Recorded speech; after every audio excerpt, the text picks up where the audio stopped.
रहीम students, आज मैं आपको स्टैंडर्ड फॉर्म या साइंटिफिक नोटेशन के बारे में बताऊंगा। इसकी डिफिनीशन कुछ यूँ है: a way of writing numbers that are too big or too small in the power of 10। इसका मतलब ये है, ये एक तरीका है कि जिसमें किसी बहुत बड़े नंबर को या बहुत छोटे नंबर को पावर ऑफ 10 में लिखा जाता है। मैं इसकी वजाहत आपको मिसालों से करा देता हूँ, लेकिन इसका इस्तेमाल ज़्यादातर जो साइंटिस्ट है या मैथमेटिशियंस हैं या इंजीनियर्स हैं ये करते हैं। इसकी वजह ये है कि कोई बड़ा नंबर या कोई बहुत छोटा नंबर बार बार लिखना बहुत मुश्किल होता है। इसलिए आसान तरीका ये है कि इस नंबर को स्टैंडर्ड फॉर्म या साइंटिफिक नोटेशन में लिखा जाए। स्टैंडर्ड फॉर्म में या साइंटिफिक नोटेशन में किसी नंबर के लिखने का तरीका दिखाया गया है। इसमें कोई नंबर जिसको हम n से लिखते हैं बराबर होता है मैंटेसा के m से लिखा जाता है multiplied by 10 to the power exponent. 10 to the power exponent power को भी कहते हैं, यानी 10 की ताकत। ये जो मैंटेसा है, इसमें हमेशा जो नंबर लिखते हैं वो 1 से बड़ा होगा या 10 से छोटा होगा। मतलब मैंटेसा में 1 या 2, 3, 4, 5, 6, 7, 8 या 9 नंबर लिखा जाएगा। इससे बड़ा नंबर नहीं लिखा जाएगा। साइंटिफिक नोटेशन या स्टैंडर्ड फॉर्म कुछ मिसालों से समझाने की कोशिश कर देता हूँ। सबसे पहला एग्जाम्पल, मिसाल के तौर पर मास ऑफ मून है, ये बराबर है 70 000 000 000 000 000 किलोग्राम। आप देख सकते हैं कि ये बहुत बड़ा नंबर है।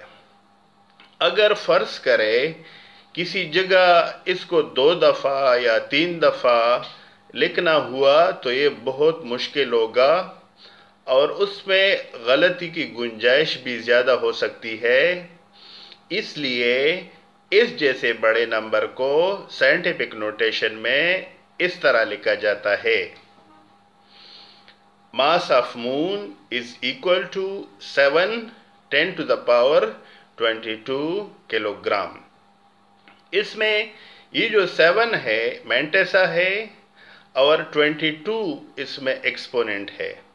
आपको बताया था कि मैंटेसा 1 या 1 से बड़ा, 10 से छोटे नंबर इसमें लिखे जाते हैं। इसलिए यहाँ 7 लिखा गया है।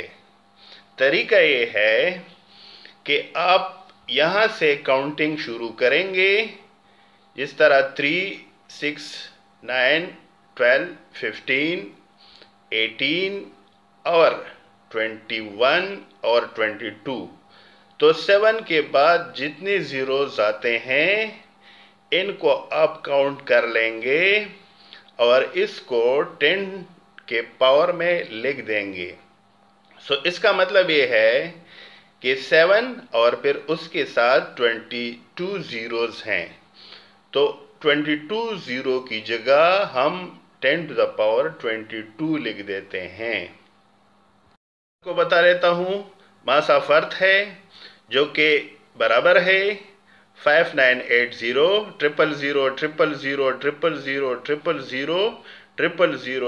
000 000 किलोग्राम।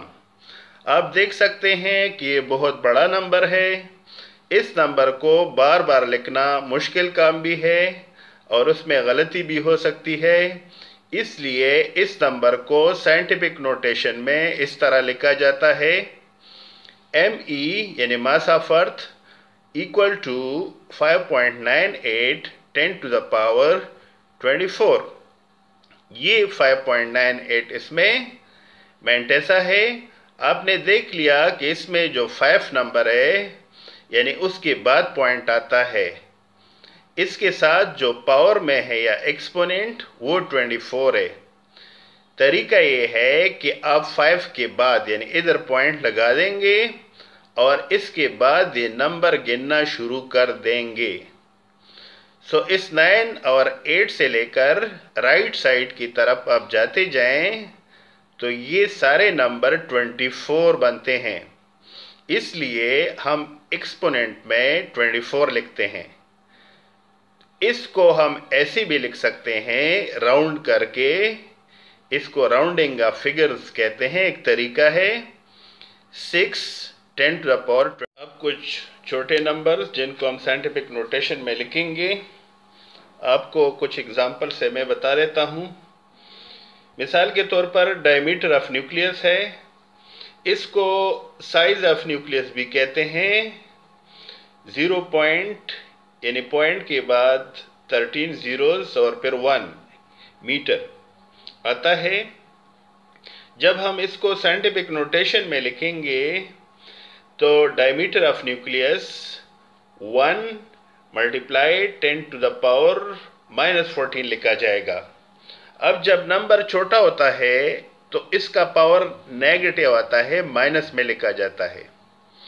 इसके लिखने का तरीका ये है कि चूंकि पॉइंट या डिसिमल यहाँ पे है, आप इस पॉइंट के बाद जीरोस गिनना शुरू कर देंगे जो 13 है, और इसके साथ 1 शामिल करके ये 14 हो गए। इसलिए हम ये पॉइंट यहाँ से ले जाकर 1 के बाद रखेंगे और ये जो सारे डिजिट्स हैं यानी सारे जीरोस हैं 1 को शामिल करके जो 14 बनते हैं। तो हम साइंटिफिक नोटेशन में डायमीटर ऑफ न्यूक्लियस को इस तरह लिखेंगे। इसमें इस वक्त 1 मेंटेसा है और -14 इसमें एक्सपोनेंट है। अब आप देख सकते हैं कि ये बहुत छोटा नंबर है। आपने सुना होगा कि एटम को हम नहीं देख सकते, सो न्यूक्लियस तो एटम से भी छोटा है। आंखों से तो बिल्कुल नज़र नहीं आता, माइक्रोस्कोप में नज़र नहीं आता, इलेक्ट्रॉन माइक्रोस्कोप से कहीं देखा जा सकता है। लेकिन आपने देख लिया कि ये बहुत छोटा नंबर है। इस छोटे नंबर को भी अगर कई बार किसी जगह लिखना हुआ तो मुश्किल काम होगा। इसलिए आसान तरीका, इसको साइंटिफिक नोटेशन में इस तरह लिखा जाना, इसको आप बार बार आसानी से लिख सकते हैं। छोटा number mass of house fly, मक्खी जिसे कहते हैं, ये बराबर है 0.000214 किलोग्राम। ये भी बहुत छोटा नंबर है। साइंटिफिक नोटेशन में इसको इस तरह लिखा जाएगा, mass of house fly is equal to 2.14 10 to the power -5 kilogram. इसके लिखने का तरीका ये है कि चूंकि डिसिमल यहाँ है, इसको आप 2 के बाद तक इधर रखेंगे क्योंकि 2 एक नॉन ज़ीरो डिजिट है जिसको आप मेंटेसा में लिख सकते हैं। तो जब आप इस डिसिमल को इधर से 2 के बाद लिखेंगे तो अब 2 तक नंबर गिन लेंगे जो कि 1 2 3 4 5 आता है।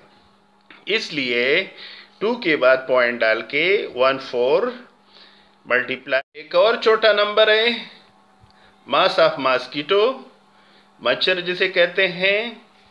इसका मास मालूम किया गया है। ये एवरेज मास होता है क्योंकि कोई छोटा बड़ा हो सकता है, मच्छर छोटा बड़ा हो सकता है। ये जो मास ऑफ मॉस्किटो है 0.00001 किलोग्राम है। जब इसको हम साइंटिफिक नोटेशन में लिखेंगे तो mass of mosquito equal to 1 multiply 10 to the power -5 kilogram. इसमें 1 मेंटेसा है और -5 एक्सपोनेंट है। इसके लिखने का तरीका ये है कि आप ये जो डिसिमल है या पॉइंट है नॉन ज़ीरो नंबर के बाद लिखेंगे। चूंकि इन सब में नॉन ज़ीरो नंबर 1 है, तो आपने इस डिसिमल को इसको यहाँ से उठाना है और 1 के बाद लिखना है। तो फिर आप गिनेंगे इस डिसिमल के बाद कितने नंबर्स हैं, 1, 2, 3, 4 और 5। चूंकि ये छोटा नंबर है, ये पावर हम माइनस में लिखते हैं, सो 1 के साथ मल्टीप्लाई और फिर 10 to the power -5 kilogram. So scientific notation में mass of mosquito 1 multiply 10 to the power -5 kilogram है। रिक्वेस्ट है कि असाइनमेंट 1.1, एग्जाम्पल 1.1 और असाइनमेंट 1.2, एग्जाम्पल 1.3 और असाइनमेंट 1.3 के घर में प्रैक्टिस करें और किसी नंबर को स्टैंडर्ड फॉर्म में या साइंटिफिक नोटेशन में बदलने का तरीका सीखें।